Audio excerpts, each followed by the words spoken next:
Hi, I'm Tamara, and this is TELUS Talks with Tamara Taggart. Hi, everyone. Today I'm speaking with Kelly McDaniel. Kelly wrote this book. It's called Mother Hunger. She's the first clinician to identify mother hunger, which demystifies the search for love and provides the compass that each woman needs to end the struggle with achy, lonely emptiness and come home to heal herself. I love this conversation. I hope you do too.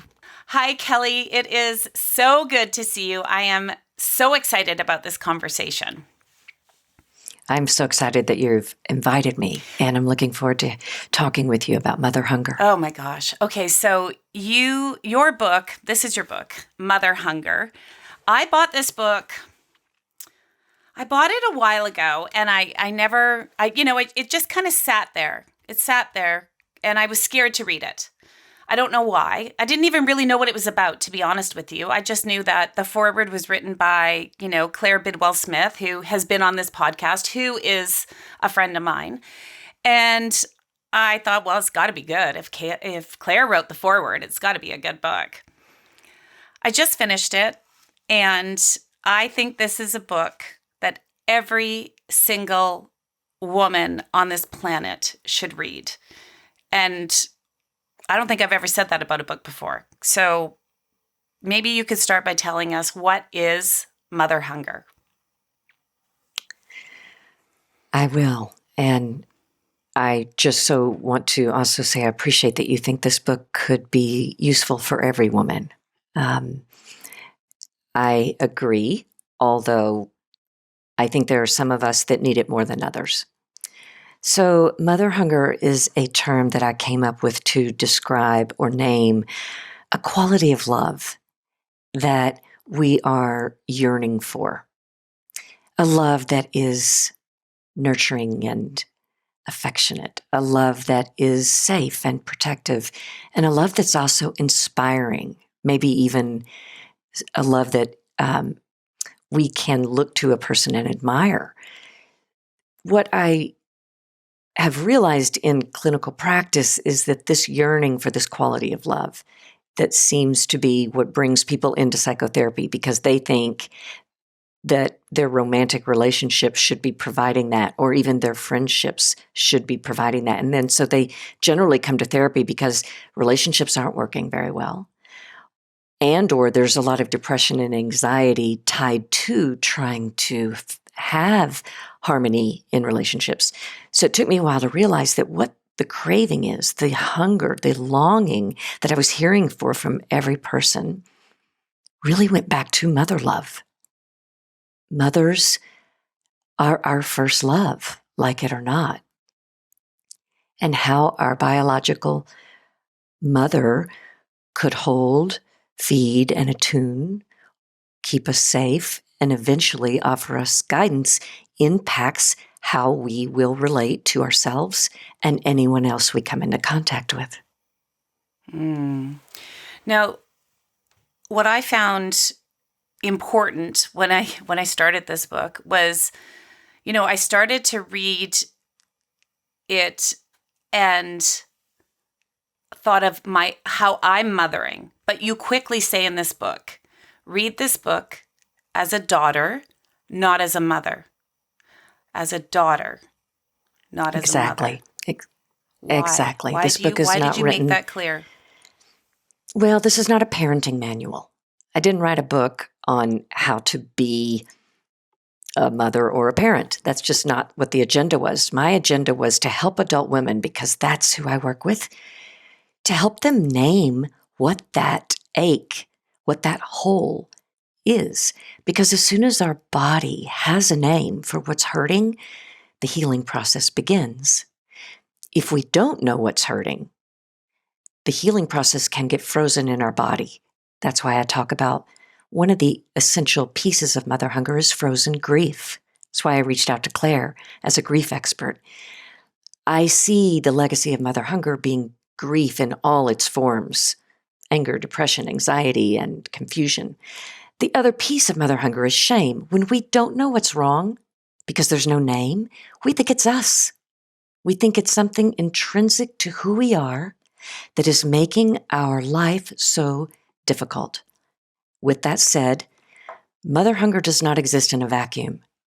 Mother hunger is a product of living in a culture that doesn't like women, doesn't respect mothers. We give them kind of lip service, but we're not supporting them in any tangible way. And we're culturally misguided in the whole attachment process.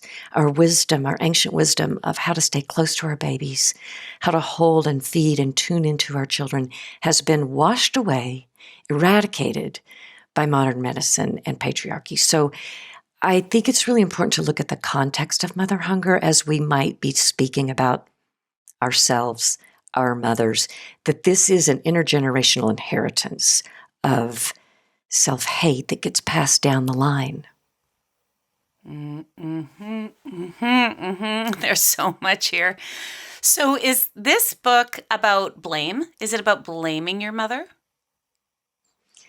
Not at all. But I love that you brought that up, because I do like to honor that blame is a part of the process. Blame is a necessary piece of grief, that when bad things happen to us and we realize it, our instinct is to find out why. And so for a while, if mother hunger awareness becomes new, there may be this, oh my gosh, reaction and some anger and some rage around how could she have let this happen to me?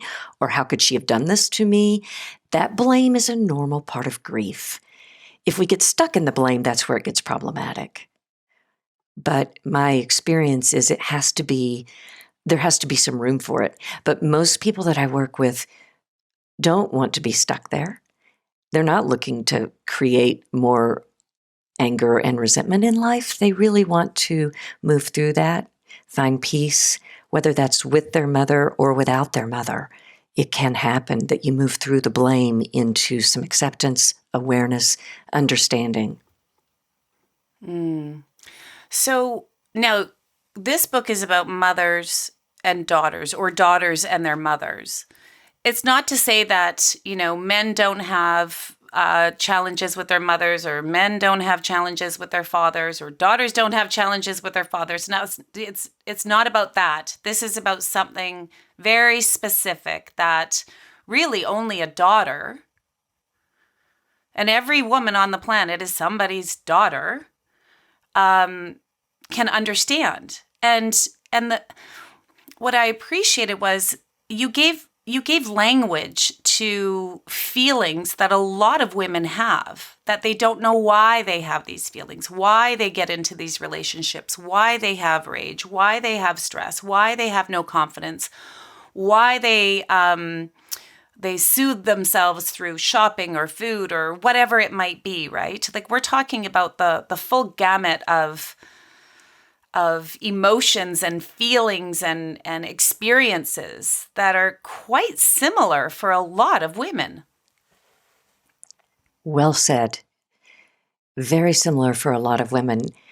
And that's not to say that men don't have mother hunger. That's not to say that men are not benefiting from reading this book, even though it was written specifically for daughters.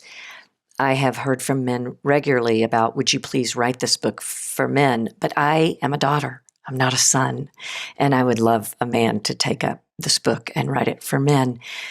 I also think that men come to identifying mother hunger much differently and later in life, because many men are partnered with women or even other partners who nurture them and protect them. So they don't necessarily feel the deficit that daughters grow up feeling, because we turn into the nurturers for the next generation and we nurture our partners. So I think that while this is a universal phenomenon, because we're all born little mammals, we're born little babies, very vulnerable, dependent on our first love, our mother, we're going to experience similar symptoms when we miss out on these essential needs for nurturing, for protection, and for guidance. The difference for little boys is they look to the world of men for guidance. So they may not be looking to their mother for that. It doesn't mean they don't want to be proud of her and don't benefit from a mother who has been able to self-actualize and develop. But daughters really look to their mother for a roadmap in a way that's different than a son. Very very much so. So can we talk a little bit about avoidant attachment? Yes. Avoidant attachment. So, I went through your book. When I was reading it, I read it with a yellow highlighter because it was important that like I said, you gave language to so many things that I think I've talked about with most of my friends, and they've talked about with me, these sort of feelings or, and I guess as you grow up as a woman, you have ways of protecting yourself, I guess, protecting your feelings, Yes. protecting your emotions, right? So avoidant attachment, children with avoidant attachment learn to shut down their feelings at a very young age. Most create emotional space from people as a defensive measure, a way to avoid rejection or suffocation. Can you explain Yes. that? Yes. And thank you for pointing out something so specific that we could unpack together. So I think mainstream dialogue is starting to hold more of the attachment language. More and more people are saying, oh, yeah, I'm anxiously attached or I'm avoidantly attached. People seem to understand that it's on a spectrum, that we may have some avoidant tendencies in a certain relationship, but given a different relationship, suddenly we're a little bit more anxious. But both anxious or avoidant attachment are in the insecure attachment category, which the science says 50% of us are in. I think it's many more, but that's what the science says. So 50% of us then have mother hunger, which is a form, my name for insecure attachment, because who wants to be called insecure? So if we're on the avoidant end of the attachment spectrum, it means our mother could have been suffocating, had needs from us that were needs that she would have benefited from a friend, a therapist, a partner, rather than turning to us as her daughter to hold her secrets, feel her emotions, be her confidant. That was not our job. That's a role inversion. When that has happened, I find that women are very avoidant in their female friendships. They don't want to get close to women. They've already been used. They tend to mistrust the agenda of female authority figures because the one they had misused their young developmental needs. And the role reversal parentifies that child. And so generally these avoidant women experience a sense of, I've always done it on my own. I've got this. I don't need help. And tend to be super functional, achieving women. And so we don't even know, they don't know, I don't feel well. So avoidant women come to the understanding of mother hunger generally much later in life than a woman who is more anxiously attached, who has a sense that I'm craving, I'm wanting something. Avoidant women have shut that down. They don't crave or want it. And sometimes not just because mom was suffocating, but because mom was totally unable, for whatever reason, to respond to the needs of the infant child. And we've been also, especially in the U.S., I know with things like maternity leave, and I know even up here in Canada for a lot of people, maternity leave for a mother is not something. Like you really have to fight for it if you are even It's lucky too enough short to get it. Well, it's ridiculous, really. Like some women have 2 weeks in the U.S. I just don't know how you could function doing that, So it really does. A lot of what you're talking about, again, it goes back to we're not talking about blame here. We're talking about understanding something that is so vitally important to every human being's emotional well-being when they become adults is like respecting a mother and respecting. Yeah, it's so complex, isn't it, Kelly? It's really, is it complex? I mean, I feel like it is. Our culture really finds that gets in the way of what we'd prefer her to be doing, whether that's taking care of her partner or getting back to work. And so I do see this as a systemic problem that devalues what mothers actually do and how much we need to be mothered.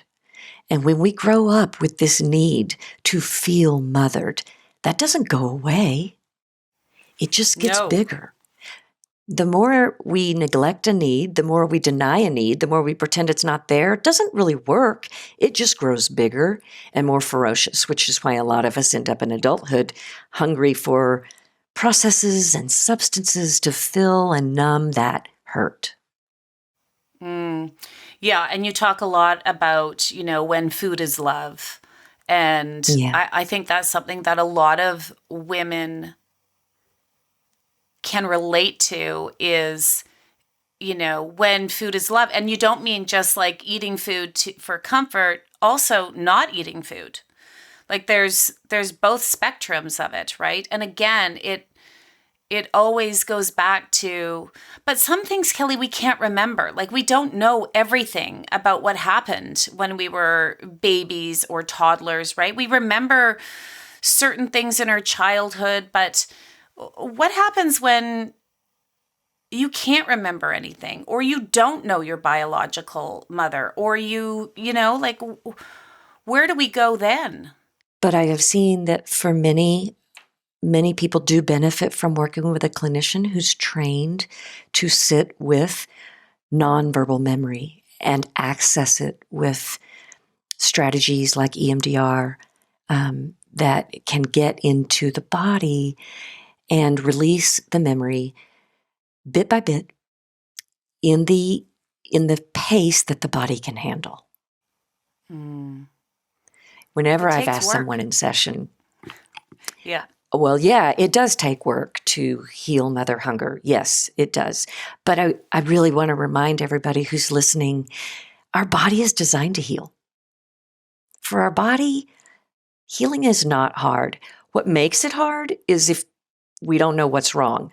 Okay, and then let's say now we do know what's wrong. It's mother hunger. Well, what makes it wrong is people don't know what it is. And that's why I'm on a mission to educate. And I so appreciate you helping me educate, because the more we can let medical people know what this is, psychologists know what this is, the more help will become available. And the body wants that help. And then it's not so hard to heal, depending on how long the wound has been festering, right? Mm-hmm. Okay, I have so many more questions, but before we do that, we always ask our guests to choose a Canadian charity that we can give $500 to in your name, Kelly, because we want to thank you for being here. So you chose Mothers Matters Center. It's in Vancouver. And they help isolated mothers connect with other mothers in their community. So they're doing great work. I really appreciate you choosing them, and we will be giving them $500 in your name. So thank you.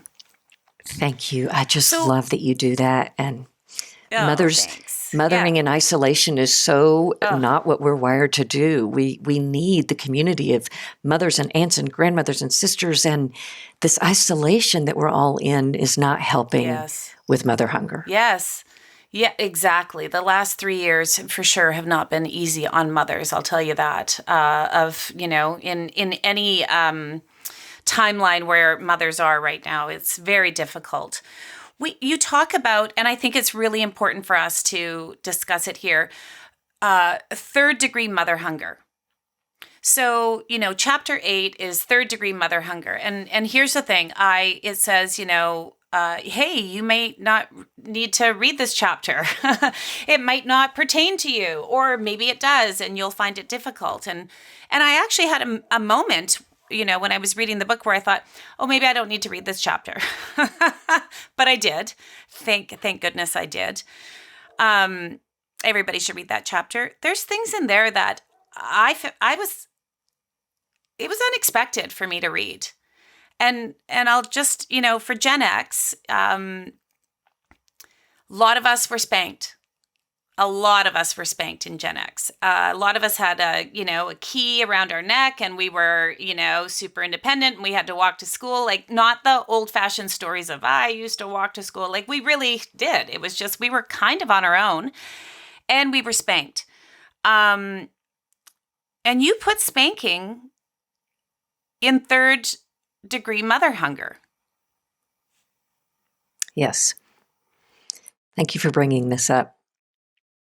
And I also appreciate that there were some aha moments in there for you, and would love to unpack that. But spanking, it is unfortunate that it's another example of where misguidance for parenting has been so universally accepted that it seems shocking for me to suggest that spanking is a form of abuse. The good thing is, and I knew when I wrote this, it was going to cause some trouble. The World Health Organization now is advocating to put spanking on the list of adverse childhood experiences, that this is not okay. This is not how you bond with a child. This is how you terrify a child. So if you just want your kid to behave, it's very effective. If you want your child to have a secure sense of attachment and not have mother hunger, it's not effective.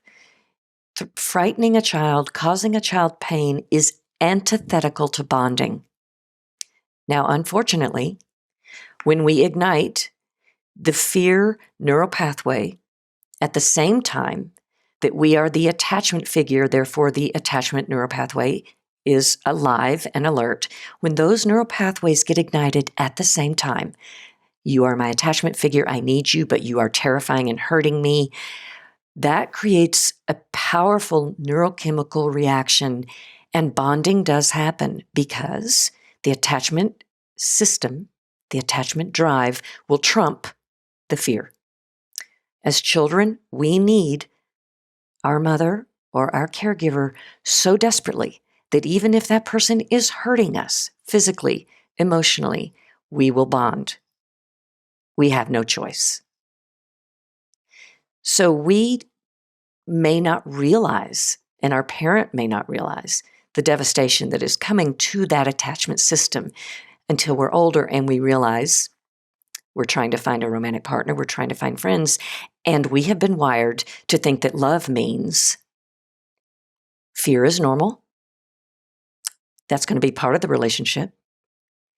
And I'm in a constant state of I want to love you and I want to run away from you. None of this is conscious. I want to just say that this is the implicit memory that's running the body. And so we're finding ourselves attracted to a partner who could hurt us, because that's what love is. Love is, I need you and I got to run away from you. I need you, but I have to protect myself from you. I need you, but I will never let you know who I am. So somebody might be listening now who is thinking, oh gosh, I did spank my child. You know, that's what we did. That's what we did in those days. That's what we did. Right. You know, it's not my fault. Again, this isn't about blame, right? It's about understanding and healing. Right. Conversations with your mother, transparency. Like, hey, I didn't realize that this is still, look at me, I'm role playing now. I don't even know if this is how it works, Kelly, but I'm just thinking, like, how do you open up a conversation? Like, you know, spanking is in here, and right after it is sexual abuse, you know, and right before that is physical abuse. So it seems pretty harsh for maybe someone to look at this book and read, you know, start chapter 8 of, you know, third degree mother hunger and go, oh, okay, emotional abuse, right? And then you read through and you understand what that means. Physical abuse, okay, spanking, and then the next one is sexual abuse. Seems pretty harsh, maybe, to throw spanking in there right before. But it's not, is it about like a ranking of what's the worst, or is it about, what is it about? Not at all. It's about understanding the nervous system of the developing child. So the nervous system isn't going to rank what's worse, spanking, sexual abuse, emotional abuse. It's all going to simply cause a neurological cascade of hormonal reaction to a threat. And what I'm saying is that cascade of hormonal and neuronal activity gets in the way of bonding, gets in the way of feeling safe. Kids need to feel safe. They need to feel nurtured so their brain develops optimally. So we've got these kids in school who perhaps have not had that sensation of nurturing, of safety because their very caregivers are the threat or are just too absent or ill-informed. So they get to school and they can't concentrate. They can't sit still. Their body is in a state of fight and flight, and that compromises the attention span. The brain hasn't been able to develop the right cognitive capacity because the brain is too busy staying alive, keeping us in our low brain, not in our higher brain, which is our thinking brain, which lets us learn. We can't learn if we're scared. We can't learn if we're hungry. So if we're not nurtured and safe, we might get a diagnosis of ADHD. We may be medicated because no one's looking at the environment that is creating so much distress and nervous system dysregulation. So I think I could see where for someone who's maybe not been in the science, like I'm immersed, putting spanking in with sexual abuse might seem a little bit extreme, but what I'm trying to normalize is that as caregivers, it is not our job to frighten our children. The world is going to take care of that. Our job is to provide a safe haven so that our children develop the way Mother Nature has designed. They don't need to be medicated, and they can learn and they can thrive. And when they get scared out in the real world, they can come home to their safe place. And it is from finding a home, from being safe with our caregivers, that we learn to internalize our own sense of home. So in third degree mother hunger, and I did make a separate category for this, there's a constant lifelong sense of homelessness. That's hard to live with. And most folks who grew up with third degree mother hunger also need an addiction because the addiction soothed what was unbearable. The addiction brought down the neurochemical reactivity to fear and gave us a sense that, okay, for right now, everything's all right. It's a very resourceful way to survive. Yeah. And that's what I think is so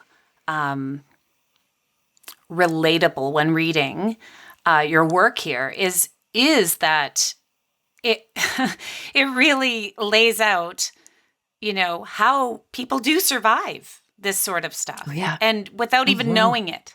And I would say that's why I think every woman should read this book, whether you're a mother, or a daughter or both, but read it as a daughter. And, we have to wrap up soon. And I could talk about this book with you for hours and hours and hours, but some things that I highlighted again in chapter 8, you talk about disorganized attachment, the lost attachment style. And I found this very interesting because I know a lot of women like this.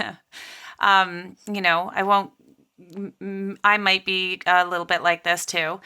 When life gets intense, women with third degree mother hunger melt or rage.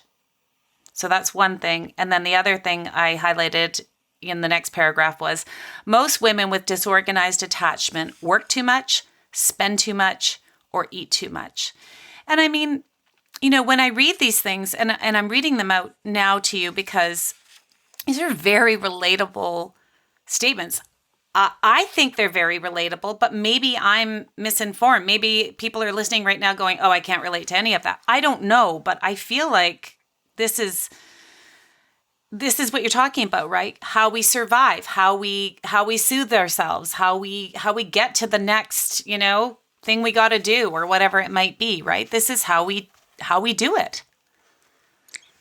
Exactly. In fact, this is how we found a surrogate mother, because we all need a mother and we don't outgrow that. So our surrogate mothers become food, alcohol, success at work, keeping our house super, super clean, whatever. I really love to keep my house super clean, and I probably do go a little overboard.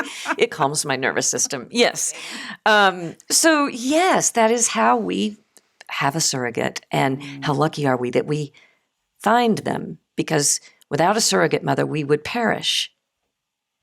Sadly, a lot of what we choose or find, we don't always choose it, what we may find that takes her place and gives us a sense that we're okay, if it's addictive, eventually can, kind of kick our butt, and then we're then we're right back at what's wrong? How did this happen? And that's where we come back to understanding the very first attachment that we have, because that's telling the story. Our addictions tell the story. Our behaviors are telling us the story without words. But I know we're running out of time, and you asked something that was so profound that I want to circle back to, if that's okay. Like, what does the mother do who's listening to this and realizing, I spanked my children, and let's say now her children are adults, and her children may be demonstrating any kind of addictive behavior, trouble being respectful to mom, maybe even need a break from her, or can outright rage at her. And I work with many women with this, but by the time they come into touch with their own mother hunger, their kids are in their 20s, 30s, and 40s, and it's not pretty. So I think the best thing a mom can do who's in that position, she's learning and then she's realizing, is understand shame is probably going to come up, and try not to get lost in it. You were doing the best you can. The other thing that's going to come up is this desire to say, okay, now that I understand, I want to go toward my adult children and fix everything. Well, part of the grief of being a mother is sitting with the reality that some things we don't get to do that. If we're not invited in, but we go rushing in to say, I did this, this, and this, and I'm so sorry, that may be traumatic as well. That your grown children will come to you when they feel you are safer. So as long as you're healing, you're basically opening the door. And then when they come to you to say, can we talk, or can you come with me to my therapist, you're ready, and you have a new chance of a new beginning. But to push that before your child is asking for it might cause further damage. So it's an opportunity for you, if you're realizing, I wish I could have done it differently, join the club. This is why I want there to be mother hunger groups for mothers who can be in there supporting each other rather than looking to our kids to alleviate our guilt. Gosh, so good, Kelly. Seriously. So, I mean, I want people to know that also in your book, you give, we have to wrap up now, but the book is called, first of all, the book is called Mother Hunger. I highly recommend it, whether it's an audiobook, you hold the book, whatever it might be. I've told all my friends about it. Most of them have downloaded it right away so they could all start reading it. I think it's a game changer. Good. I think naming mother hunger, explaining mother hunger, I think is a game changer for women, all women, to heal ourselves. And no matter where you are in your life, you are on Instagram, which is Kelly McDaniel Therapy, and your website is kellymcdanieltherapy.com. You have so much information available online, Kelly, besides your book. Mm-hmm. And you have in this book how to heal. Where to start. And so that's important. Yes. So if you're looking for answers on everything that we've talked about, the answers are in this book too. Kelly, you're a gem. Thank you so much for taking the time to have this conversation. I really appreciate it. I really appreciate you helping me get this information into the hearts and hands of women that need it. I can't thank you enough. And your questions have been so thoughtful and well prepared. I will just close with one thing. If you're listening to this and you feel like third degree mother hunger might be your story, folks are telling me that they appreciate the audio version of the book. It's easier to digest than reading it. Sometimes when they read it, they hear their mother's voice or even their own, and it can be too much. They need to put it down. That can be the case regardless. This is a lot in this book. Of course, take time, put it down. But the audio book tends to be a little bit easier to metabolize. Thank you so much. That's the feedback I've gotten. Yeah, thank you. Thanks for listening to another episode of TELUS Talks with Tamara Taggart. Be sure to subscribe so you can join us every Tuesday for another conversation. You can also check out our website, telus.com/podcast, and subscribe to our YouTube channel at TELUS Talks.